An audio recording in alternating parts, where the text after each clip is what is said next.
Chychrun went 16th? Yeah. Didn't you know that? No, he didn't. Didn't he? He went There's late. no way Yeah, he went 16th. He went 16th. You retweeted the tweet that I tweeted out saying he went 16th. I know, but I guess I didn't really actually realize that he went 16th. This is BSS Sports. Fires to the end zone. It's caught. It's Greg Lewis. Touchdown. Brooks with one, lets it fly at the horn. It's gone. Here's Crosby with a burst of speed up the middle. Gets open and scores. A grand slam for A-Rod. Pure genius from David Beckham. And it's in. Thierry Henry with a bullet. Touchdown. With Thomas Brooks, Steve Schill, and Trevor Struthers. Only on 91X. Good afternoon. My name is Steven Schill here with the lovely Trevor Struthers, and we got a lot to talk about, and we only got 15 minutes, so let's get straight into things. Toronto is happy. OMG. The world is great. Toronto's going to win the Stanley Cup. Didn't this happen last year? Every time they do some kind of thing in Toronto with the Maple Leafs, the first thing everybody jumps to is we're going to be the new champions.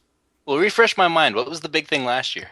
Oh yeah, Babcock. Hiring Babcock. Yeah. Yes, that. Thank you for. I was like, I remember what it was, but I'm like, wait, no, I don't. But I remember everybody talking about how they were the new champions.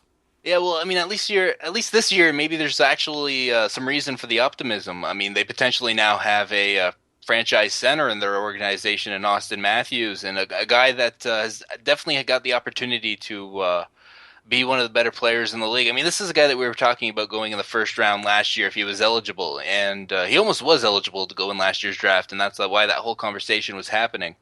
But, so, I mean, yeah, this is obviously one heck of a talented guy, and, I mean, Patrick Laine really put up a fight with his accomplishments this past year, but it doesn't, I guess, in the end, when it came down to Mark Hunter and Lou Lamoriello and the brass there, they decided the hype of Austin Matthews was too much. And you saw a lot of Austin 316 shirts there in Buffalo with the Leafs fans. A lot of Leafs fans are excited to have Austin Matthews. With Austin Matthews, I'm kind of thinking, what about Mitch Marner, though? Because they drafted him last year. He's a center. He's not as big as a center, but, I mean, he was the Canadian Hockey Player of the Year, and that should be noted.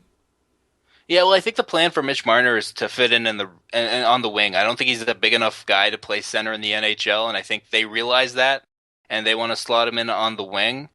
And, I mean, Mitch Marner will be an interesting case come September this upcoming year, and obviously October when the season gets going. Austin Matthews is probably going to play the full season, I would imagine, in the NHL next year, but Mitch Marner is a guy, he's smaller than Austin Matthews, so that's obviously going to be an interesting decision to see what they end up doing there. I mean, do they send him back to junior? Do they let him play in the NHL? You don't want him getting hurt, and yeah, I mean, I don't think his size is there yet, so it's a big risk potentially having him play in the NHL next year. Now, we always talk about, drafts and busts and, people who fell in the draft or rose in the draft. Laramie Tunsil in the NFL draft, if we all remember that scene, would be a case. But for the NHL, there was kind of a different name floating around, Jacob Chychrun, and he went 16th overall to the Arizona Coyotes with a pick from the Detroit Red Wings. Now, Chychrun is a phenomenal player, great defensive, one who played for the Sarnia Sting. Now, a lot of people thought that the Boston Bruins were going to take him, but instead they went with Charles McAvoy, which are something close to that, and I'm bad with names. He's from Boston, so that's why they went with him. And arguably, Chychrun is 5 times the player, but they wanted to go with the Boston kid. Do you think that it's smart for a team to take the hometown guy versus the player who's arguably a bit better? Well, I mean, I could see why if that guy's going to be in the discussion anyways, like McAvoy was, then yeah, I mean, go ahead. Maybe that's the edge that you can have over them. The Senators did a similar thing. They really wanted Logan Brown so much that they felt like, I guess, that New Jersey was going to take him at 11, so they traded up from 12 to 11 with New Jersey, giving up a third-round pick just so they could get Logan Brown. Logan Brown's not from Ottawa per se. I do think his father played there. potentially. And so he spent some time there growing up, and he talked about that after being drafted. But also his father is the head coach and general manager of the Ottawa 67. So, I mean, obviously there was a bit of a reason there for maybe the Senators taking Logan Brown, but Logan Brown was also a guy that maybe slipped a bit and shouldn't have been there at 11. And so, I mean, it's all about taking the best guy that's available. And if you're close on two guys and one just so happens to be from the area, then there's an advantage there maybe for why you should take them.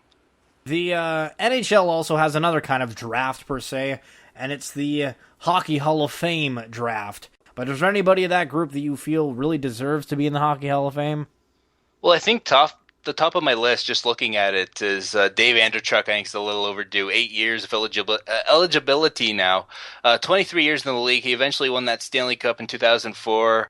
He was only a two-time All-Star, but he does the most power play goals in NHL history. Played over 1,500 games, has over 1,300 points, he has 640 goals. I think he should definitely be in there. And Paul Kariya, this is only his fourth year of eligibility, but it's another guy that stood out to me as a guy that should be in the Hall of Fame. 7-time All-Star. He won the Lady Byng a couple of times. He has international success. Didn't quite get to 1,000 games played, but he averaged exactly a point a game, 989 points in 989 games. And the third that stood out to me as somebody that should go in is obviously Eric Lindros. I think should be in there. Obviously, there's a bit of a debate. He only played 760 games, but he had 865 points through 13 seasons. He won a Hart Trophy, 7-time All-Star. When I think about should Eric Lindros go in, I kind of thought about Matt Sundin and the comparison that you could maybe have there.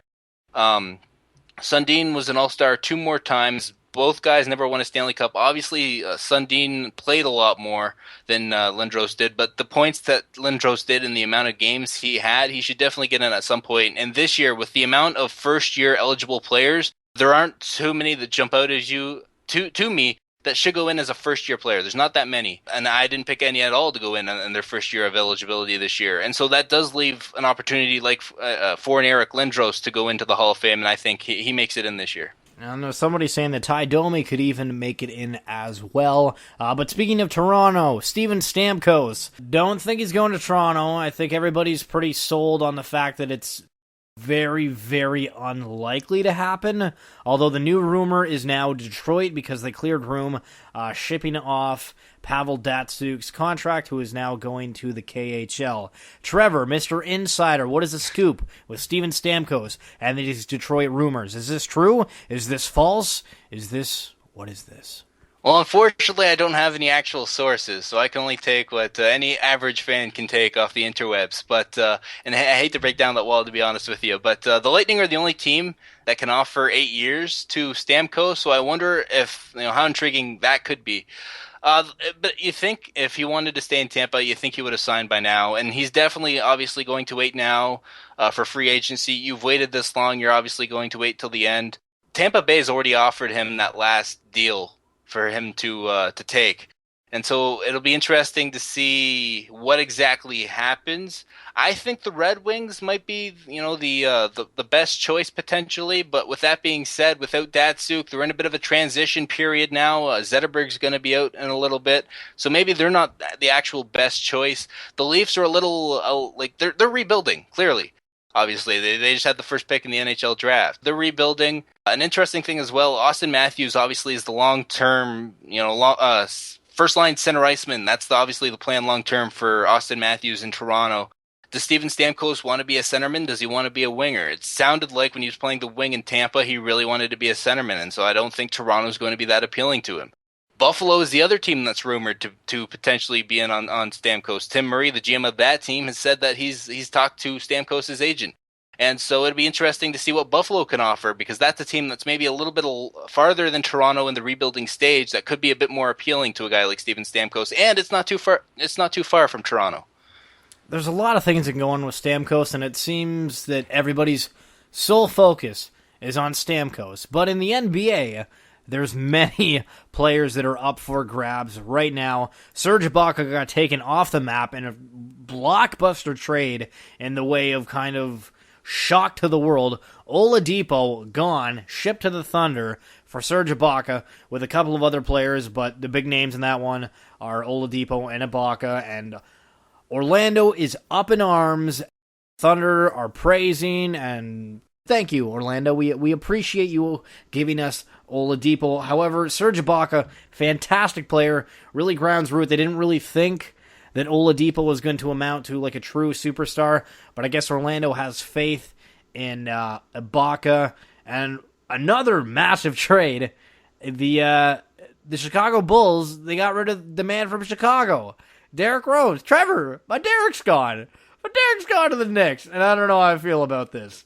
But Chicago is now gone from like, Derrick Rose, I really hope you're not injured, to Derrick Rose, please be injured all the time, thank you.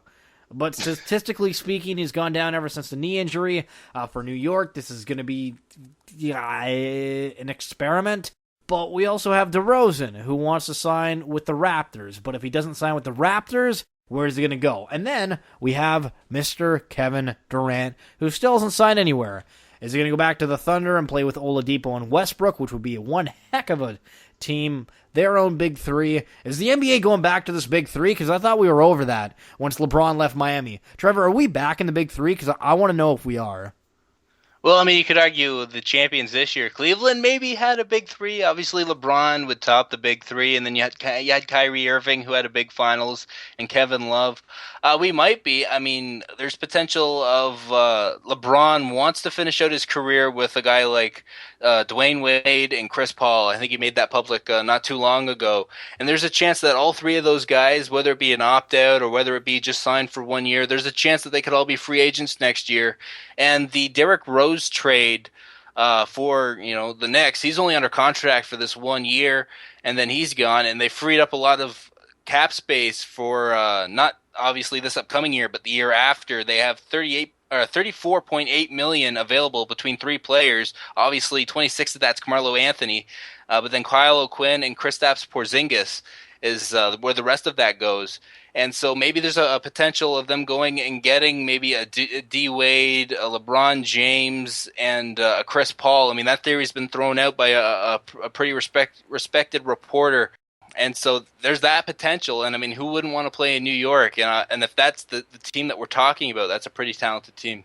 And an Eastern Conference, too, that's pretty weak. I think the NBA this year is going to have a very interesting offseason, and it's kind of at the point where if you're trying to get into basketball and you finally memorize some person's team, their name, their number, everything like that, you're like, okay, I got this, I know who's on this team. It instantly is going to change this year, and it's going to be awful, but that's why video games are invented, for making you repeatedly remember names. Hey, I mean, who would have thought, who would have thought that Derrick Rose would have been traded from Chicago? But I mean, it seems like maybe Chicago wasn't going to re-sign him, and so in this case here for Chicago, it's get something for Derrick Rose before he has a trade kicker kick in where there'd be more money going to him when he gets traded.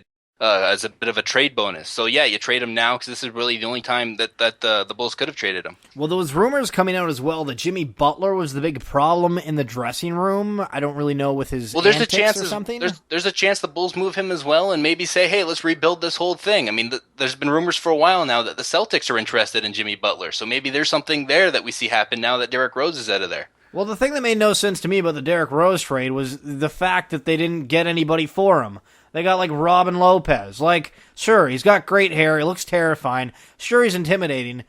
But you just traded an all-star in Derrick Rose. I know he's injured, but, I mean, I don't know. Maybe they wanted to move the money. Maybe they have a different plan. What are they going to do with Joakim Noah? Apparently now the Knicks want Joakim Noah. What is going on in the NBA? Somebody please help me. All right, Trevor, we got a minute left. If you want to rant about something, feel free. Well, I mean, I want to focus on the Blue Jays, and Marcus Stroman has obviously taken a lot of flack recently. He hasn't been very good, that's obvious, but the one thing I can't stand, and I see it on social media, and I mean, maybe this team just started watching or maybe these guys just started watching the Blue Jays last year when they went on that big run, ended up going to the ALCS, where Marcus Stroman was fantastic, by the way, in a limited portion, obviously, only really started his season in September in the big leagues, but Yeah, so I mean, these people have been saying that, like, they're straight comparing Marcus Stroman to that of Ricky Romero, which I find ridiculous. I know I'm running out of time, and I'm going to try to keep this quick. But the big thing with Ricky Romero is he was not only getting hit, but he couldn't throw strikes. When he threw strikes, they got hit. But he walked a lot of guys. He led one season in the majors. He led one season for most walks, and that's something that Marcus Stroman isn't doing. He is third, I think, on the team right now in walks, behind Estrada and Dickey. And yeah, he's behind Sanchez still in walks, even after the 4 that he threw yesterday. So this is a guy that doesn't walk as many as people might think.